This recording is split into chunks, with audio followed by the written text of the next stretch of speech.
everyone, and thank you for joining us today. My name is Brenda Marquez. Sorry.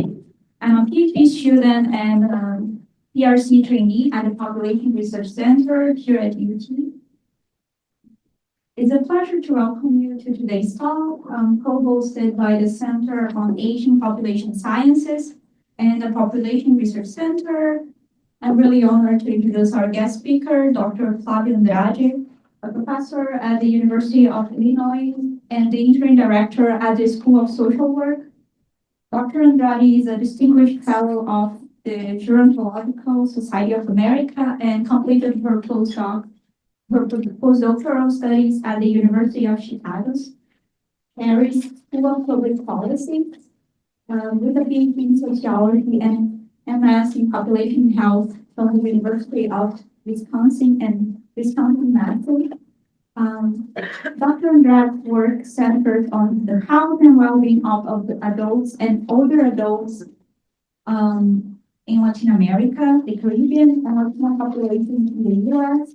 Her research addresses conditions such as diabetes and hypertension, along with quality of life, disability, mental health, oral health, and life expectancy. So today she will be sharing her latest research on aging, health, and living arrangements in Brazil. Please join me in welcoming Dr. Flávia Andrade. Thank you, everyone, for coming today. What I want to say that I'm very honored to be here at the University of Texas, Austin. Thanks for CAPS and PRC for inviting me. It's really an honor. So I'll explain to you a little bit of the aging context in Brazil, and I want you to focus on three main aspects of it.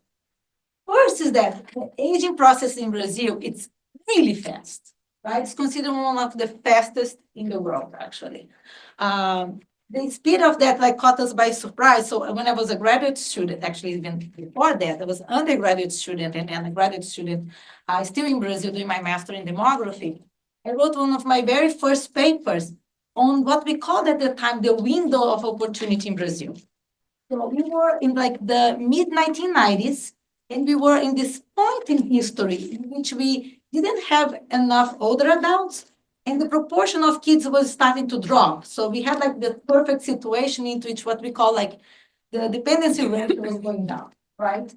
So it was in a window that we had for about 25 years that would give enough time for the governments to prepare before we started to enter the population. Mm-hmm. And many of our papers, probably a few people read, right? But it didn't really change policy. And after 25 years, we have aged tremendously in Brazil, and we haven't done politically any change that really have addressed the core problems related to this fast aging process, right? The other important thing for those of you that might not be very familiar with Brazil is that Brazil is a very, very unequal country, right? And the other three major trends that is very fast in Brazil that really affects the conversation that we're going to have today is that there is a very fast increase in the number of adults living alone in Brazil. Not only at older age, so it's throughout other age groups, but particularly among the older adults. So if you remember these three things after this talk today, so you understand more about it. So this is if you Google Brazil for any image that talks about inequalities, probably this is an image that you're going to probably be seeing variations of it, right? So you will see what we call a Brazilian slum. And these are areas that, I worked as an environmental inspector in Brazil before I became a demographer. And so I had to go up many times. And many of these homes don't have electricity, or they can use what we call cats, that they illegally get some of electricity from a neighborhood, next neighborhood. They don't have collection of their trash. Many don't have piped water. And a lot of families will live here. And I don't know if you realize, but there's usually 2 floors. And this is what we call puxadinhos. If you first get the first floor, the family grows, and you have extended family come to live with you.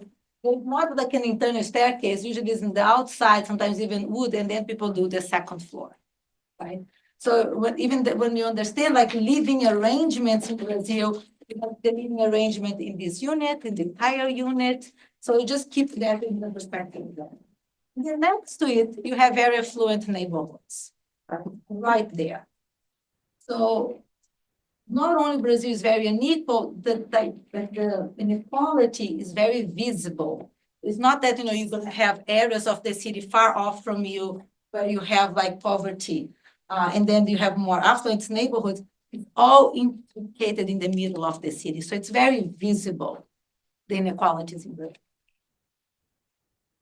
So here, for example, is one example. Brazil is the second largest country in terms of concentration of income in the top 1%. For Qatar, right? So every year, Brazil, like, it's in the top 10%, the 10 countries more unequal in the world. So when you think about inequality in Brazil, it's dramatic. And also there's a lot of variation across the country. Traditionally, these two areas in Brazil, like from here down, like the South Brazil and the southeast part of Brazil, tend to be more developed. So you can see like usually higher levels of education.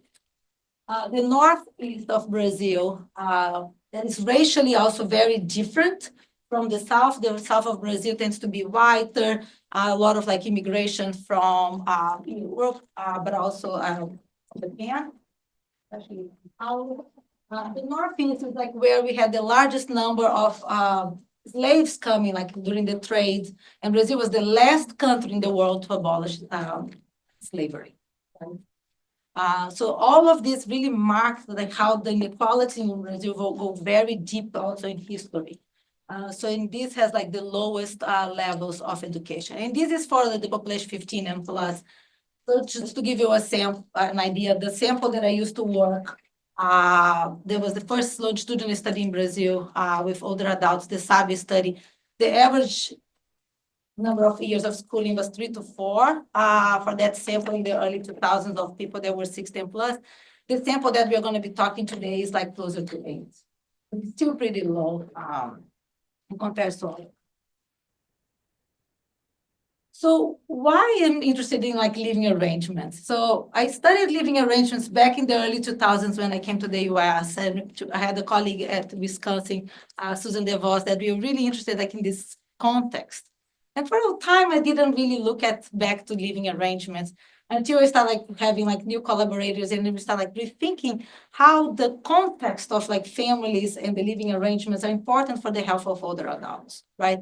It also helps that my mom is one of those older adults living alone in Brazil. So I FaceTime or talk to her every day, and we see the difference and the impact, even being apart, but like how this context, like social ties can actually improve your health. Traditionally in Brazil, most of the care, if an older adult needs a care, right, like being an activity of the daily living or instrumental activity of the daily living, or even like social contacts, most of it is like with family members. Most of these contacts and support are actually in the context of co-residence. So it's not only like, having like an availability of like kinship, but actually is when this kinship actually lives with you. Right? But more recently, we have been seeing like this fast increase in the number of people living alone at older age. So why Brazil is changing so fast, aging so fast? Like, so fertility decline in Brazil has been one of also the fastest growth, right? It started in more developed areas. So even like in the census of the 1970s and 80s, you could see more developed areas like in Rio and São Paulo, the trend of like fertility decline really reached the entire Brazil. It took like throughout these other decades. But once it started, it didn't stop, right?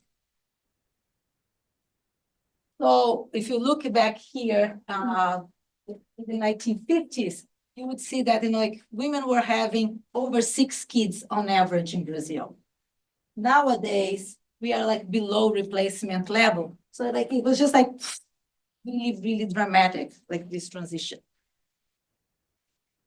And on the flip side of that, at the same time, we also have like a very fast growth in the life expectancy. That part of this period, like post pandemic.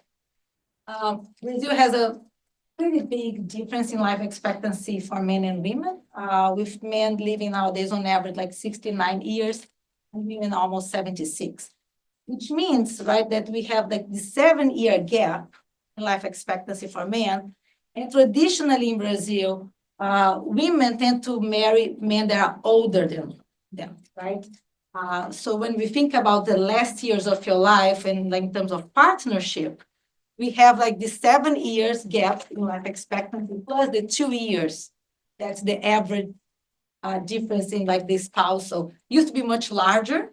And for the sample that we analyzed today, the gap into the marriage age is like 2 years, being the man on average 2 years older than her.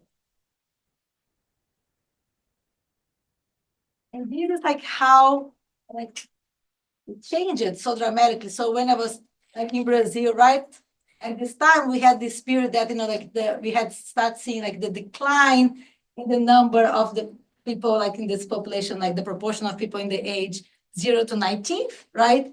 And we hadn't really caught up yet with like the growth of the older adult population, and we just missed it.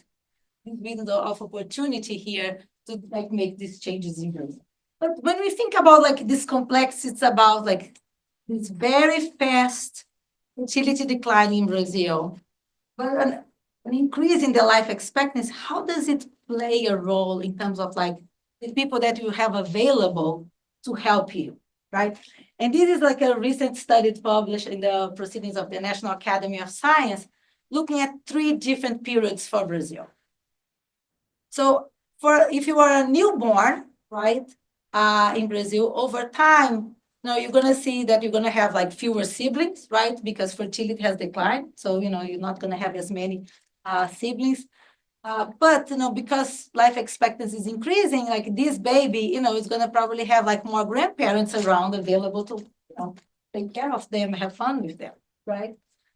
If you go like to the beginning of the mid-age adulthood, what's going to look like is that, like this mid-age adult is going to have like an increase in the number of grandparents and parents that are alive, but they are having like fewer kids. They have like fewer siblings. But how does it look like for an older adult, right? And this is very interesting. Like I'm 51 now, and I remember when I was a student and they start like looking at the Sabia data, I was 26. It seemed so far away for me to be part of my sample.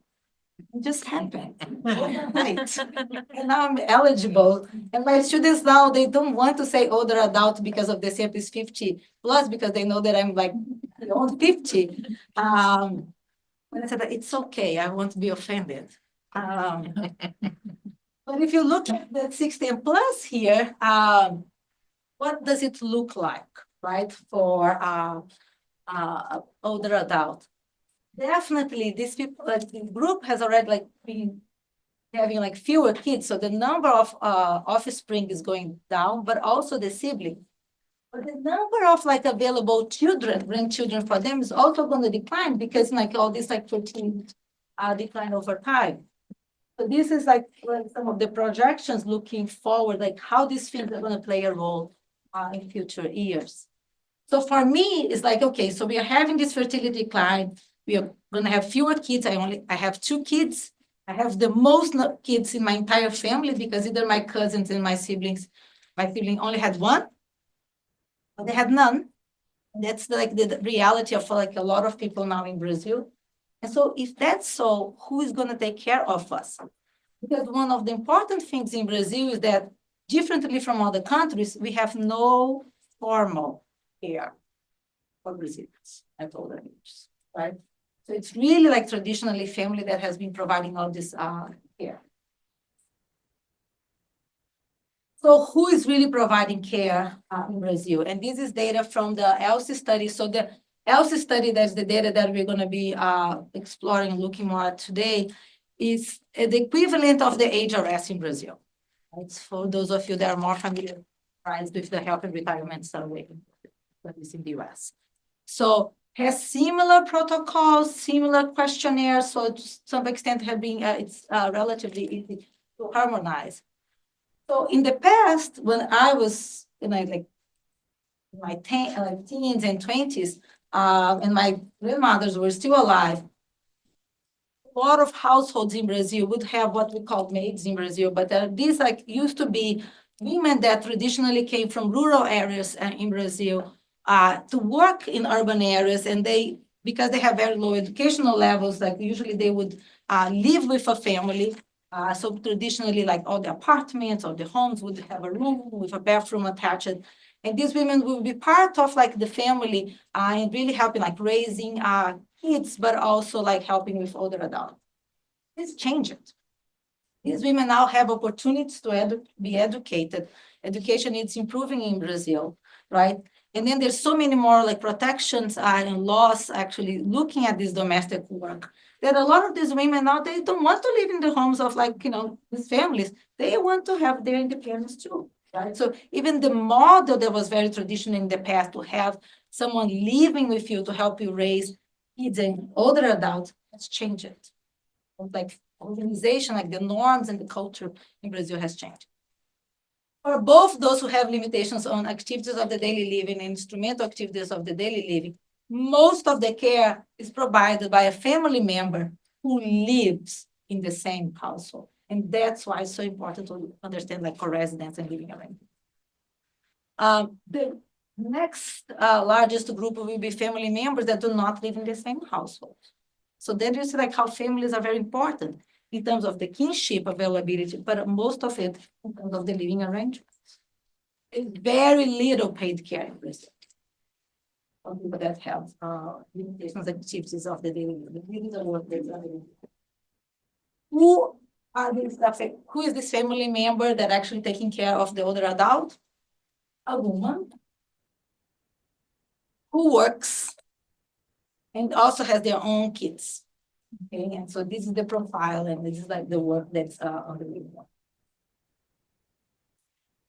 So when we think about these living arrangements and kinship, right, we just saw the projections, they're really dependent on the life stage that you are, right? Who you have available for different activities, right? In terms of taking care of you, being your sibling that you can play with, or someone that takes care of you. But this context also will determine a lot of how is your socioeconomic conditions, there's a lot of shared resources within the context of the living arrangements. Many times we tend to think that the older adult is there to take the income of the younger generation, so the transfers will be upwards. Many times the transfers in Brazil are downwards, right?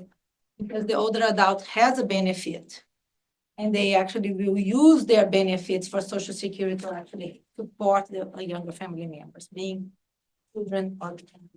So how living arrangements can actually affect your health, right? And here we're going to be talking health more in the context of mortality. Well, first, we always tend to think about social support, right? In terms of the living arrangements, you can you have a lot of contact, daily contact that you can be helping with activities. You'll be chatting, so there's a lot of emotional support, and we know that emotional support is also helpful for your health.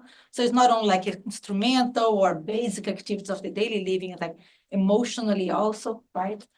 There are a lot of exchanges that can happen in that environment. There's social control. Oh, don't get the food here was just commenting. It was so healthy, right? You have salad, you have quinoa, you have all these wraps, veggies and vegan options. I mean, in Illinois, our bosses are not that generous. But when you have someone around the house say, oh, don't smoke, it's not good for you, or maybe you could go and exercise, will be good for you, or let's go together. So there's all this environment that can also help you with your health. But we tend to think, and this was a work that I did a while ago, not this one, but I have done some work on this area as well. We tend to think that all the relationships in terms of family are good, right? And it's always beneficial for everybody. It's not, right? And that's one of the limitations. We haven't really got yet to analyze the quality of these relationships. So we are looking at really like right here, and we still have to delve a lot on the quality of this relationship. So usually a lot of the studies that have looked at living arrangements and mortality have found that if you live alone, right, you have an increased risk for mortality. So a recent study, there was a meta-analysis look at particularly to those that had cardiovascular disease. And what they saw was that one, there is like a publication bias. And the second one was that there was some evidence that the studies in Europe had actually a stronger effect than in other areas of the world, which made me think, how is this then in Latin America, and particularly in the context of Brazil? Do we see something different in terms of like this living alone on mortality? Are people who live alone with less social support or like less social control, maybe they're not as healthy? Are they like lacking like being with others and chatting, so they might be lonely? What's like going on with like the Brazilian context, right? So some of the studies actually started like in Latin America, started finding like different things. So for example, a study in Chile found for like people that are unpartnered, so they don't have a spouse, but they have a higher mortality when they compare with like other groups, right? But in Costa Rica, people that have a partner had higher survival rates, but once they actually accounted for other factors, it was actually not the case, right? So because there is like this geographic, like the context really matters. Like, so I feel that in like understanding Brazil, that is like a very large country in Latin America, is very important. So there seems to be a difference in the mortality risk depending where you look at these living arrangements around the world, right? Some people might find that like living alone might be worse because of these factors. But if you think about the flip side, living with others might also be a problematic. Think about the context of COVID, for example. If you had multiple generations in your home, probably had more exposure. Was actually the case of Brazil, right? If you're living with like your grandkids going out, wanting to meet with friends, like during the pandemic, probably was not a good thing, right? That was what one of my papers with the data from Brazil showed, for example. So if you live with others, maybe you might feel that you're depending on them, you have someone to care for you. Maybe on the other hand, you may feel that you don't have a lot of incentives to eat better because, you know, your health is okay. So like it's hard to understand the dynamics within the house, and you might have a lot of conflict with other family members. So it might be that living with others might be worse off, right? So it's all depends on the context. So the data from Brazil, so in the 1980s, living alone in Brazil was not very common, right? And over the last decades, we see like this really fast increase in the proportion of people living alone in Brazil. Living alone might be something related to your preferences, right? Like maybe you prefer and you can afford to live alone. You have your home, like my mom has the 3 surviving sisters. None of them actually want to live with the other ones, right? They can get together on the weekends. They want their space. But they are privileged. They can afford that. A lot of people that we saw in that first picture in the slums in Brazil, in the favelas, that might not be an option. And for a lot of families, because you have all like this familial responsibility in Brazil, even if you're an older adult and you have your child and your child is struggling, you bring them in. Right? So it's not always your, like, so living alone, it's much more complex, right? You living alone because you want, you can afford that, or because no one wants you around, right? So when we look at what's the past evidence in Brazil, there is one study, the very first study that look at the data on mortality using the ELSI study in Brazil. It's a paper by one of my co-authors, 2 of my co-authors, James Massinco and Iran Sanchez Beltran. They were looking at this data and they included a variable, was not the part of their study, it was whether or not you had a partner. And what they found that if you had a partner, you had lower mortality rates in Brazil. But they really didn't go into the nuances of like kinship or like living arrangements. So we're going to try to delve a little bit more on that today. So what I'll do for the next few minutes is that I'll be showing you a little bit of the characteristics of the kinship in Brazil. Look at how this kinship might be affecting mortality rates, and then we're going to actually delve into the context of the living arrangement and see how this plays a role, right? Because the kinship is like the broader availability that you have, and the living arrangements like where most of these exchanges are actually happening in Brazil. And because not only mortality is differential for men and women, right? We know that this difference, but because also the kinship will look a little bit different for men and women. A lot of the analysis will be like stratifying by gender. So our methods. So we're going to be using the Brazilian longitudinal study, like the ELSI study. The ELSI study, the first wave, they collect data in 2015 and 2016. It was a little bit over 9,400 individuals who participated. They came from 70 different cities in Brazil. So it's like nationally representative of all regions in Brazil. And they linked that data. So all the variables that we are going to be analyzing, actually, they are from the baseline. And we are going to be looking at mortality about 6 years later, right? When they had the second wave and they were able to revisit those families and ask, like, you know, if they had someone that have died or not, or like someone that was missing to the follow-up in the second wave. And then they used this information to actually link with the official register of deaths in Brazil. That's the ZIM system, okay? The System for Mortality Information. So out of like this original sample, we had some people that were lost to the follow-up. Some of them actually have died. We were able to recover the deaths of those who have lost the follow-up in the second wave, to a total of like about a little bit less than 1,000 people.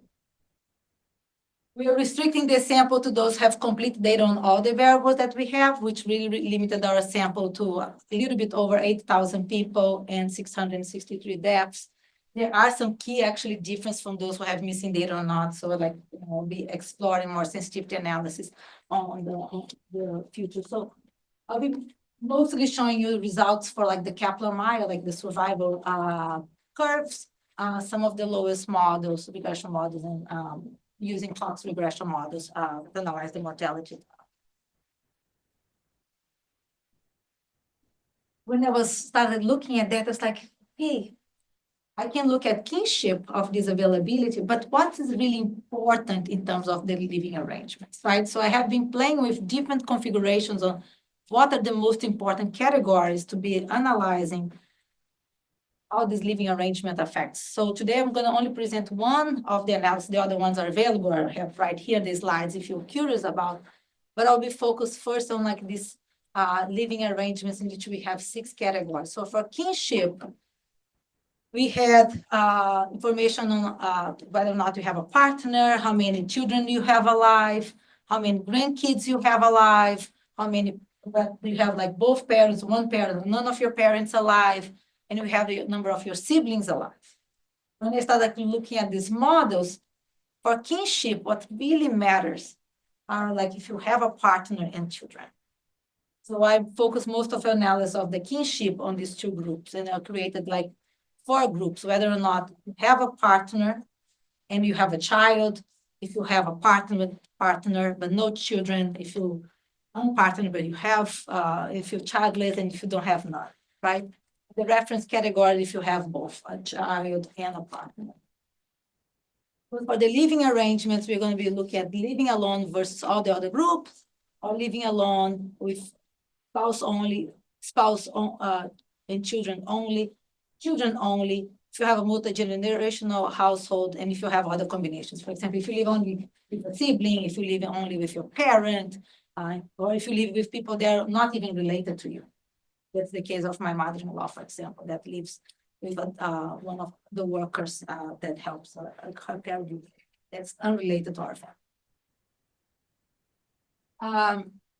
I'll represent like sequential models, and like the first model is just an unadjusted one, and then demographics, socioeconomic status, and health variables, health behavior variables, and then after the lifestyle behaviors, like some social-emotional contacts. For example, we have information on how often you meet with friends, because friends might be other sources of that can help you with like avoiding lonely or to provide some additional support, even though we saw that most of the help in Brazil actually is family members, but also controlling for depression and loneliness. Any questions?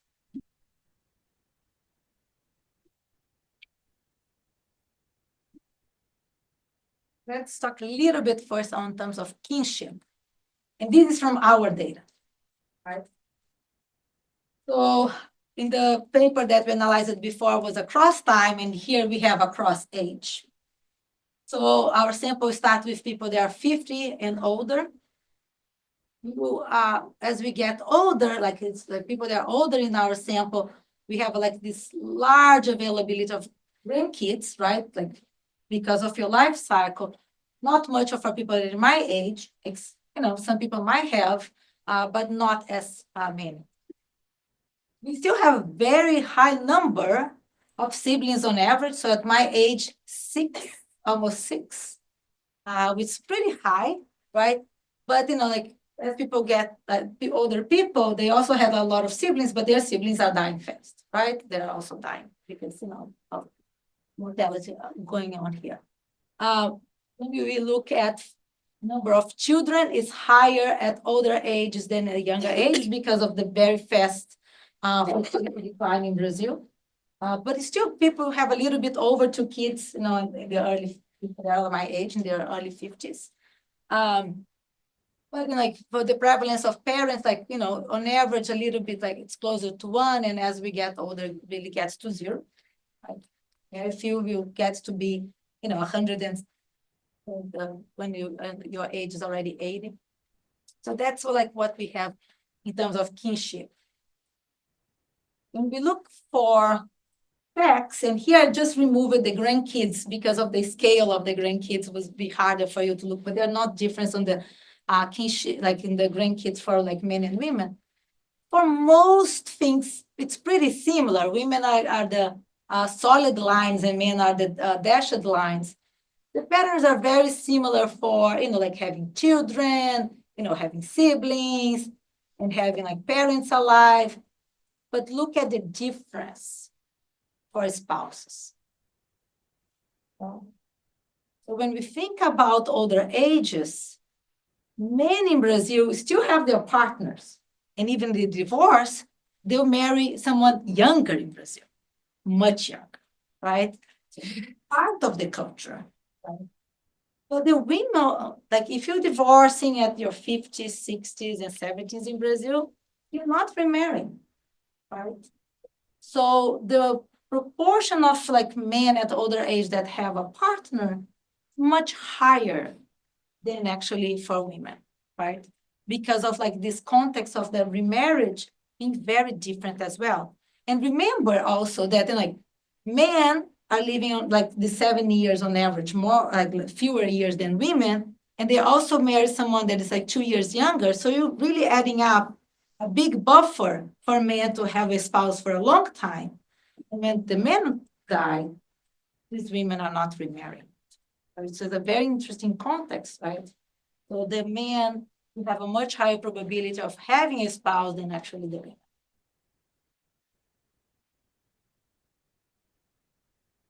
So who is available to help you if you need, and if they're willing to help you? There's a lot of conversation now about like kinlessness in Europe. Right?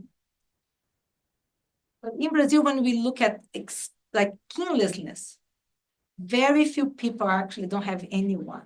Actually, 0.2% of the Brazilian population, 50 and plus, don't have a child, a grandchild, a parent, or a spouse. So most people have someone, right? For women, the most common configuration is that the woman will have a partner, a child, a sibling, and a grandchild available, like alive, 25% of that. But the next group for women that's like having a child alive, a sibling alive, and a grandchild alive is 23% already doesn't have a partner. Right? The third group has a partner, right? The partner, child, parent, sibling, and grandkid will be 15%. But the fourth group already doesn't have already a partner. For men, of the four largest groups, and here's like over a third of the sample, you have a partner. Right? The second group that has a partner, child, parent, have a partner, and the group here. So it shows that for men, the importance of like having a spouse as like alive in their kinship availability. But these things are also like not equally distributed in terms of all the social groups, right? So if we look at education, highly educated women started the transition of having like fewer kids, right? And we even like for men that they might have higher education, they might be marrying women of like very different groups, right? And even younger of like different educational levels. But for both men and women, like the higher education that you have, lower your probability of having grandkids because you also had before, especially for women, a lower probability of having a child. The probability of having a sibling, as you get older, it gets smaller. But if you look at educational levels too, you're also going to have like fewer siblings, right? As you get more education, because your family also like came with norms of having fewer kids, so you have like fewer siblings. But on the other hand, because you're more educated, you probably will have your parents alive because your parents, have higher socioeconomic status, so they will survive longer, right? So when we think about the dynamics of like socioeconomic status, we play differently in terms of your kinship availability as well, right? You might have parents surviving longer, but you are going to have, for example, fewer siblings. And here is like actually the marital status for men and women in our sample. So in the blue line is the proportion of people that are single, and like it's higher in this young age group. So like norms of marriage tend to be much social expectation that much harder in my mom's generation, for example, than it's like my own generation, right? That was acceptable not to get married, right? Before this. Not as much. But for women, we see this really big increase like in widowers because they're not remarrying, they stay in that status. Actually, if you look at younger cohorts, there is an increase in people like women, like they are divorced. My mom was like divorced. Was only became legal in Brazil in the late 1980s. She was in the first generation of divorcees. Can tell you it was not easy. There was a lot of stigma back then. So women tended to stay married, not so much in like my generation, right? And like my cohort. It's acceptable. But you see like this flip between marriage for women, it's almost like poof, it's reversing for being widowed. And for men, they stay married for like a good chunk of their old adult years, right? So much fewer men that will be either never married or divorced, widowed, and divorced at a very old ages. So if we take a look on those four major groups, right, that of kinship, really focusing on partners, the availability of partners and children, because these are the ones that provide most of the care in Brazil, right? What we look here in terms of mortality. Those who have partners have higher survivorship than those who do not have a partner, right? Both like unpartnered and childless, or with like, in this case here, having a child but being unpartnered. So partner actually seems to really be affecting mortality. How does it play? Because those are unadjusted, right? Just like the basic Kaplan-Meier's. how do they look like when we actually do the Cox regression models? Even if we adjust for everything at the end, those who don't have a partner, being never married, divorced, or widowed, have higher mortality rates, even if they have a child that is alive. Right? And here we are looking at kinship, not living arrangements. Then those who have no one, in the sense of like, no, they're not married, like they're unpartnered. And when I'm saying partner here, sometimes I'll say married, but we're taking actually partner, because in Brazil, there's a lot of like consensual unions. Not everybody's like formally married. We're actually looking at having a partner. And then if you have none, your risk is a little bit high. How does it look like for men and women? Right. So for both men and women, having no partner and no children alive, right, is associated with higher mortality rates. So then it shows you that like actually having kinship, especially like this core kinship being partners and children in Brazil, is very important for your survival. But for men, actually, it's really being unpartnered. Even those who are unpartnered but have a child, so even men that have a children, they have high mortality rates. And that comes with like all the other social norms, right? Men in Brazil are not as expected to devote as much time with their children and like forging these ties throughout the life course.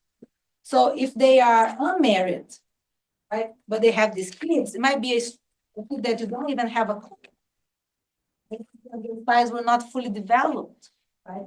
Maybe there was a divorce and it was not a great divorce. Tell you about those things. But so even if they have a child that is alive, it's not really translating into better survivorship for them.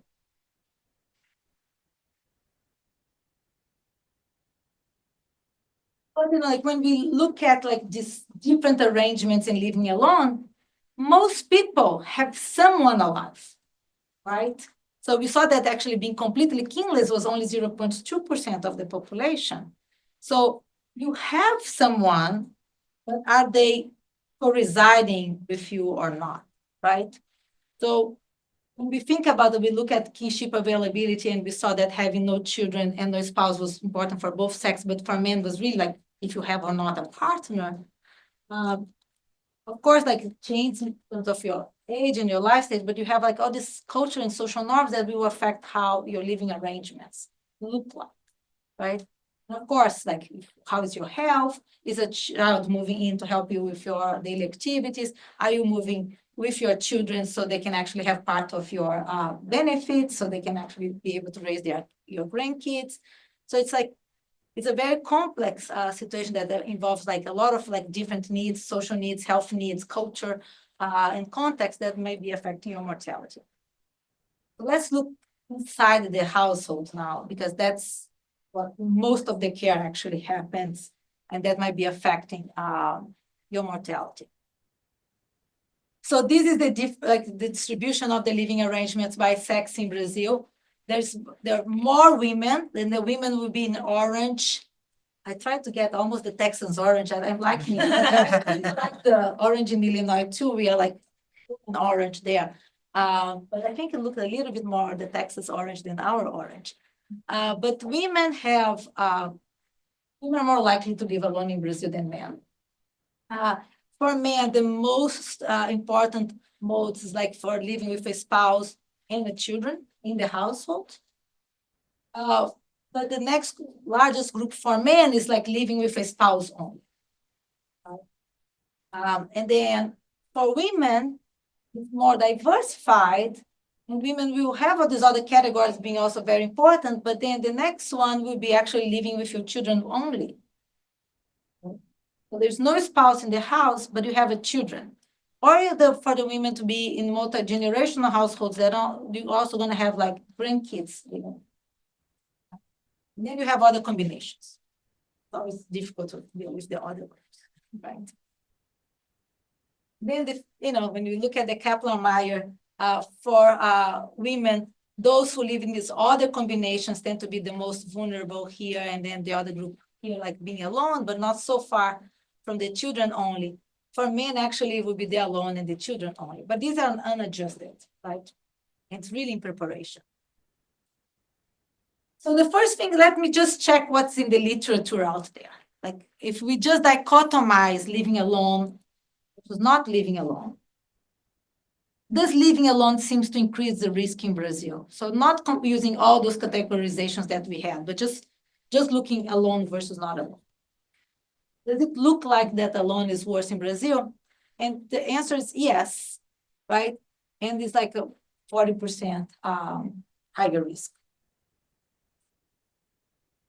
But we know that living arrangements are much more complex, right? And like, so when you just look at living alone, it's like one extreme case, but not most people don't even live alone in Brazil. They're all in these other like arrangements, like with children only, with spouse only, with children and spouse only, but no grandkids or no other siblings, or they are like in multi-generational households, or in the other household composition, like living with a parent, living with a sibling, living with non-related people, right?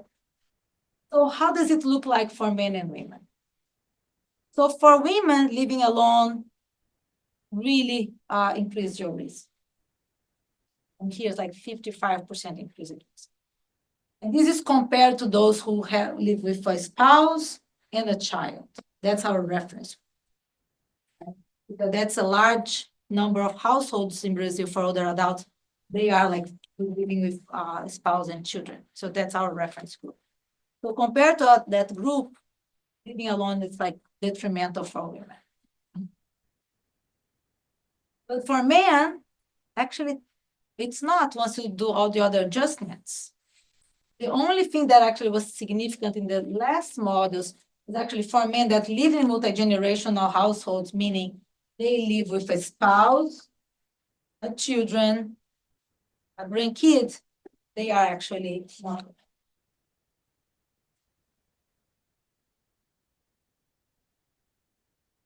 So when we look at like kinship, right, we saw that for women, they were really at higher risk if they had no spouse and no children.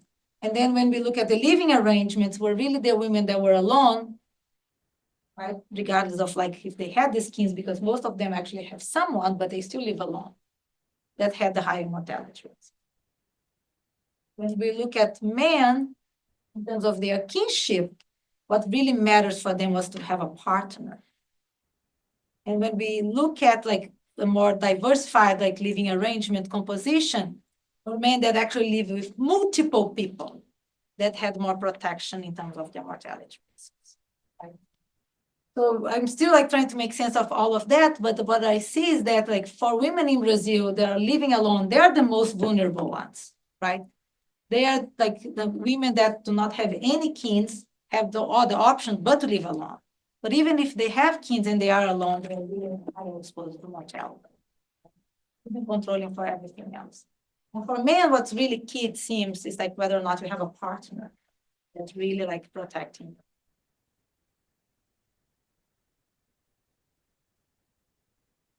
So why is this important? Because we can think about policies. And actually, the Brazilian government finally seems to be paying attention to it. So in very recent years, you can be part of what they call Cadastro Único. That's like the unified registry. Brazil actually is pretty good with like M-government. So a lot of things you can do online. Used to be very bureaucratic for those of you that are Brazilians, like you know, like it's a lot of paperwork and rubber stamp, everything has to be notarized. But the government's really doing a push on being a little bit more modernized, but also implementing policies that can actually benefit this group. Brazil has a program that actually might be threatened depending on like how elections go in Brazil in coming years. But it's a very beautiful program that's called Bolsa Família, like it's a family program that if you have a child and the child stays in school, the family actually receives a benefit and they can use the way they want. Like it's a really like a cash transfer. with really beautiful results, especially in the area of education. Growing up, like it was very common to be in a stop sign and all these kids begging for money in Brazil to survive, and that's gone, right? Because these kids are in schools, the families actually are making money because the kids are in school. But then the government realized that there were other groups that were vulnerable, including those who like live alone or are in poverty. And now they extended this benefit for people that are living alone. So even if they don't have a child in their house, but they are in situations of poverty or risk, the government actually has increased the benefit. So it's also extended to them, right? The other programs like the continuous cash benefit, this is another program that if you are an older adult and you have low income, you receive also like an additional cash transfer to help you. So it's like specific for those who are like 65 or older or have a disability. They also can get discounts on electricity. You also have benefits if you want to buy a house. So like maybe your relationships with your in-law, like your daughter-in-law or your brother-in-law, or even your kids are not good. Maybe you can like apply and get some money and like live independently because you want. So it's facilitated funding for home ownership. There are like specific programs targeted for those who want to live alone, like the Nest Egg program. They have, like, if you're 65 and older in Brazil, you have benefits, like, for example, transfers, like in the buses in towns. They're all free. You just have to show your ID. So, like, helps with, like, avoiding loneliness. There's a lot of programs, like you can go to the movie theaters for, like, very high discounts or even for free. If you have the courage, because older adults are target, and Brazil has one of the highest, like, crime rates also, right? And then you have fees, for example, if you want to apply for a government position, so you don't have to pay for things like that. So the government is trying to see, like, in terms of the financial aspects, and also like the infrastructure, how they can help older adults that are more vulnerable, maybe be more independent, alone if they want to. But it's a long way. The way I see is that the change in the norms and the culture in Brazil tied with like so fast the demographic trends change happening in Brazil. You take a while for a country that only 30 years ago was very young, and everything we thought in terms of policies and programs were targeted at kids, to think that now Brazil is an aged country, right? And so to change that mindset in a period of 25 to 30 years is a lot in terms of your benefits, your social security, how your healthcare is organized in Brazil.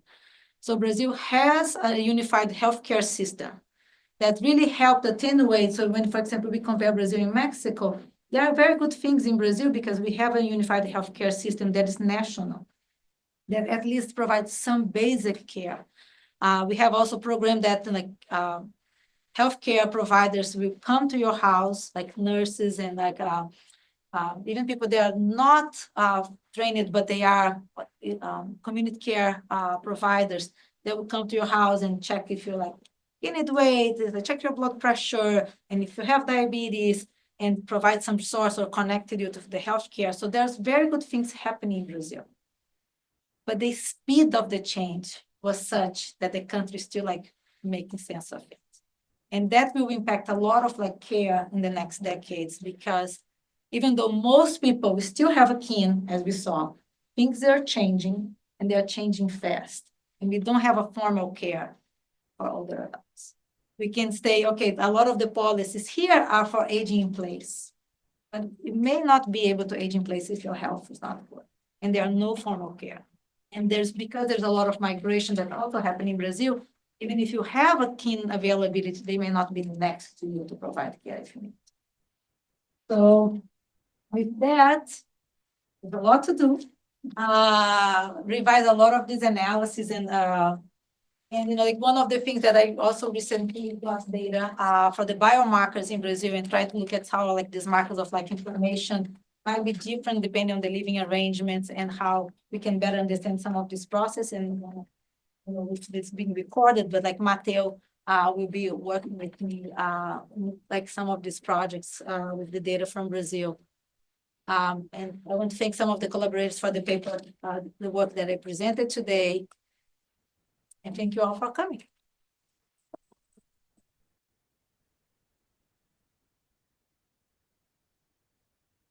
We have time for a couple questions from the graduate students first.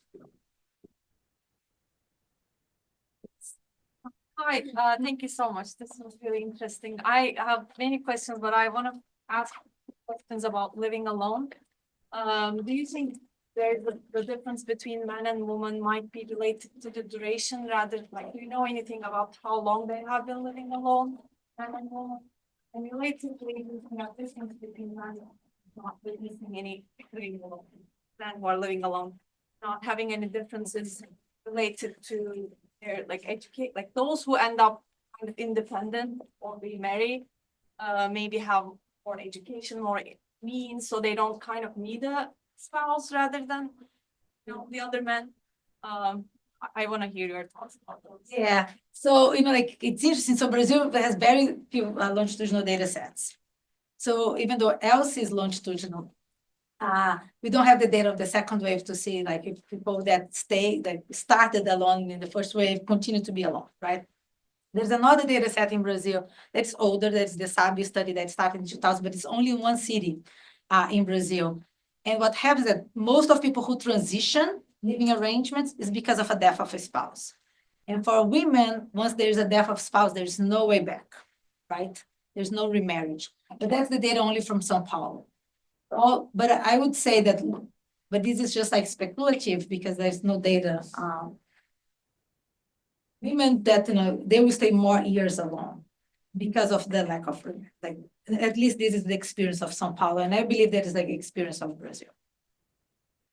In terms of the socioeconomic status, like, you know, will be a lot of highly educated women that can afford, but not all, right? So when we look, but even like controlling for all the socioeconomic status variables and all the other components of health and characterizations, we still see the effect of like living alone just for women. So it's you can live alone also if you're poor, and like and for women in Brazil, they were actually more vulnerable because in the beginning the benefits for Social Security were limited if you have worked, and then they extended, and for a while, like, so then the widows also can get the benefits of the husbands. So there's a lot actually of down transmission of wealth in Brazil at this point. But yes, it's a heterogeneous group of people. Sadly, we have time for one more question. Yes. Great talk. I'm also from Brazil, and a lot of the things you talked about, I see in my family too. And my question was, as in your models, or I don't know if you had a chance to look at this, if living alone has any association with the cause of the death, why are these people dying of, basically? Yeah, so I have actually the cause of death. I was just talking to James the other day about that. That's the person who, my colleague who analyzed the data first. And there are a lot of, like, you know, in Brazil, there's like the other cause or unspecified and unknown. So we have to do some extra work with this, like the garbage codes. And but most people in Brazil die of like cardiovascular disease at this point. One last question. One prerogative then from the chair. You said the pace of change is so fast. Have you looked at the education of their children and how that's affecting parents' outcomes? It's a thought, because in Mexico, for example, they went through the same kind of vast change. You have really uneducated parents, but you have highly educated children. Yes. That would be amazing if we had the data. You want to have the We have the sex of their children, their age, the ones that are living in the household, but not like no information about those who are not in the household. But we do have for the SABI study in Brazil, that's one in São Paulo. Maybe it's a place to start. Please join me in thanking